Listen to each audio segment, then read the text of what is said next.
What is BIM? It's a question we've been asking for over a decade, and despite an internationally agreed definition within ISO 19650, we still can't agree on the answer. Is it a technology, a process, a way of working? Ask 10 people and you'll probably get 10 different responses. For me, BIM as a process is probably the one I hear the most, but whenever I hear someone say it, I've never entirely been sure which process they actually mean. So I decided to ask. I ran a poll on LinkedIn with a simple question. If BIM is a process, which one? And I gave people 3 options. The production workflow within a common data environment, so work in progress shared and published. The production activities, so things like generate, check, review, approve, authorize and accept. Or the entire information management process defined within ISO 19650 Part 2. 73% said the information management process. Only 14% pointed towards the production workflow or production activities. Now, I want you to think about that for a moment. Nearly 3/4 of respondents, and these are people who work in this space, people who know the standards, believe that BIM is the information management process. And that, for me, is at the heart of the challenge. Because the debate isn't really about what BIM is, because that'll go on for years. It should be about what is ISO 19650 about, and where does BIM fit into it? And those are very different questions. Let me take you back to the beginning, because this isn't a new debate. When we wrote PAS 1192 Part 2, the UK standard that preceded ISO 19650, there was a lot of discussion about removing the term BIM completely. The standard was about information management, not BIM, and we felt that the title should reflect that. But the UK government had just launched its strategy around BIM Level 2, and the framework document for that strategy needed to reference the term BIM, because without it, people wouldn't have been able to make the connection between the government strategy and the standards that supported it. So we kept it. We looked at it. When we came to write ISO 19650, we tried again. Same argument, same reasoning, but by this point, BIM had gained so much traction globally, not just in the UK, that removing it wasn't something that the working group could agree on. And now, with the proposed revisions, there's more openness to removing it, but the proposal hasn't landed well externally. And understandably so.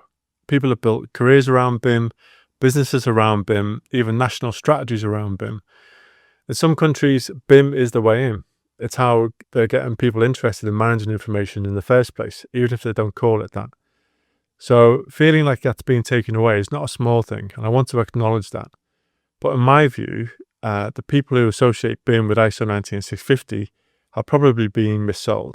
Not deliberately, but the title, the branding, and the way BIM was promoted all pointed to something that the standard was never about. 3 attempts over more than a decade, and each time so far, the term has survived. Not because it accurately described what the standards cover, but because BIM had become a brand, something people identified with far beyond its original meaning.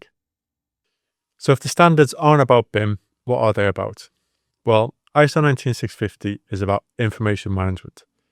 And this isn't a recent reinterpretation. It's been there from the very beginning. BS 1192 was published in 2007. Its subject was the collaborative production of information. No mention of BIM. It described how teams should produce information collaboratively way before BIM was part of the conversation. Now, those of you who are familiar with ISO 19650 Part 2 will know that Step 6 of the current standards are also called the collaborative production of information. The production activities and the production workflow that BS 1192 described that were carried through into PAS 1192 Part 2 and then into ISO 19650 Part 2 remain largely unchanged. So the production activities and the production workflow predate BIM. They weren't written for BIM. BIM was laid on top of something that already existed. And now people think that the two are inseparable, but they're not. Now, the LinkedIn comments on that poll were what I found more interesting, and in some ways more revealing than the vote themselves.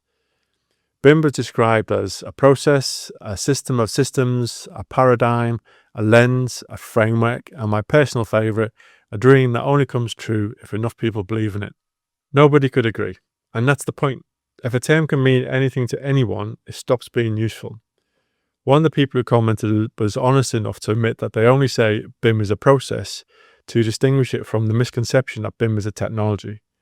Not because it's a specific process, because it's not a technology. And I think a lot of people use it in the same way. It's become a defensive phrase rather than a meaningful definition. So where does BIM actually fit in? Well, for me, BIM is just a modern method of production. Nothing more, nothing less. Think about how we've produced information over the years. We swapped the pencil for the pen and the pen for the mouse. Each one was the modern method of production in its time. And for me, BIM is simply the latest in that sequence, and it won't be the last. The problem is that whilst the tool has changed over the years, the way in which we manage information hasn't. And all the tools have enabled us to do is to produce poor quality information quicker than we could with the previous tool. Now, I find that quite a sobering thought. We've invested enormous amounts of money in technology over the years, and yet the fundamental challenge, producing information that is genuinely fit for purpose, hasn't gone away. If anything, the speed at which we can now produce information has made the management of that information more important, not less. We even had one person comment that they've produced an entire master's thesis on the meanings attributed to BIM over time, tracing the term through decades of academic literature. Even that research concluded that BIM aligns most closely with the production activities, framing it as the process of producing quality data, not the management of that data, not the governance, the production. And I think that's significant. When you strip away the branding and the emotion and look at the evidence, academic evidence spanning decades, BIM sits within production. It always has. We're already seeing artificial intelligence change how information is produced. In a year or two, the modern methods of production we use today, including BIM, may look as dated as the drawing board. And this is exactly why tying the standards to BIM or to any single method of production is so dangerous. If we tie the standards to a moment in time, when that moment passes, the standards look obsolete, but they aren't. The information management process works regardless of which method of production you use, whether you're using a pencil, a pen, a mouse, or whatever comes after that. The process of working out what information is needed, by whom, for what purpose, how it needs to be produced, and when, that doesn't change. That's what gives the standards their longevity. And that's what we risk losing if we keep trying to tie it to a brand that means something different to everyone who uses it. Now, there's another reason why BIM is the wrong term for the standards, and it has nothing to do with definitions. The technology vendors have spent years and significant money positioning BIM as synonymous with their products. That's not a criticism, it's how markets work. If you've developed a product and you want to grow your market share, you associate it with the most recognizable term in the industry. That makes perfect commercial sense. But the consequence is that for most people, BIM means technology, specific tools, specific file formats, specific ways of working. And that association is now so deeply embedded that trying to reclaim BIM for information management, even when people are only using the word to say it's not the technology, is fighting against the tide of marketing spend. This also extends into education, and I think this is a really important point. Most of the BIM courses and BIM units in universities are sponsored by technology vendors. Typically, they give universities free access to their tools so that they, in turn, produce a generation of people familiar with their products. It's a smart commercial strategy, but the consequence is that graduates enter our industry already believing that BIM equals technology. And nobody is doing the equivalent for information management because there's no product to sell. That's a challenge, and I think we need to talk about it more. The pipeline of people entering our industry is being shaped by the technology vendors. Not because of any grand conspiracy, but simply because they're the ones investing in education. And until information management has the same visibility in universities, we'll keep on producing graduates who think BIM is the whole picture, when really it's only just one part of it. The result of all of this is a branding challenge that is failing everybody. People have made BIM a thing. You're either doing BIM or you're not. The term BIM project is still widely used, even though I'm not entirely sure what it means. And think about who's being let down here.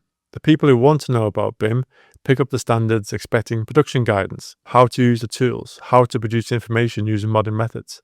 They don't find it because the standards aren't about that. And the people who need to know about information management look at the title and assume that it's not for them. I see this regularly. I speak to organizations about ISO 19650 and they tell me it's not relevant because they don't do BIM. But they do produce information. They do manage information. The standard is entirely relevant to them. They just can't see past the title. For leadership, the reframing matters. If you prioritize budget for enabling technology, you haven't wasted your money. You've invested in modern methods of production, which is a legitimate and valuable thing to do. But the technology alone isn't information management. The tools don't tell you what information is needed, by whom, or for what purpose. That's the management framework. And if you haven't yet invested in the technology, that should come as some good news, because information management can be implemented with whatever method of production you're already using. For smaller organizations especially, the barrier to entry is much lower than the BIM brand would suggest. So let me bring this all together. BIM is not going away, and nor should it. It's a powerful method of production that has changed how our industry produces information. But it is a method of production, and the standards that govern how we manage information need to be free of that association if it's going to reach the people who need it the most. So the next time someone asks you, what is BIM, try answering with, it's a modern method of production, and see where the conversation goes. If you're unsure about the distinction between information management and information production, then there's a link in the video description to a video that covers that too. That's it for me for now. If you found this interesting, please subscribe. And if you know someone who might get value from it, please share. I also write a newsletter on information management, so if that sounds like your thing, then the link to sign up is in the description below. Thanks for watching.